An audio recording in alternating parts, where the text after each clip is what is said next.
পুরো লক্ষ লক্ষ মানুষ, আমি তো দেখতে পাচ্ছি কত লক্ষ লোক হয়েছে, একটা জায়গায় কোনো সমস্যা নাই, এখানে কয়েকশো ছেলে পেলে এই ধাক্কা ধাক্কি,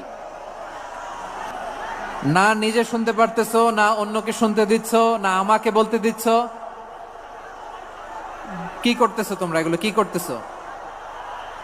আমি আজকে just as a gesture of goodwill, আমি নামটা কইলাম না কে করিছে, কয়া দিমু কিন্তু কে করিছে এইটা।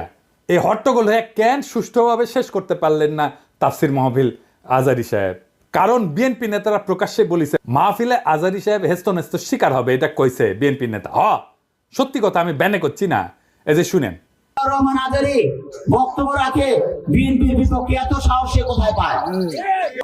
আপনি এই জামাতের পক্ষে কথা বন্ধ করেন, না হলে এই দেশের মানুষ যেভাবে আপনার এই যে মাহফিল করে, মাহফিলে কিন্তু আপনি আস্তে আস্তে শিকার হবেন।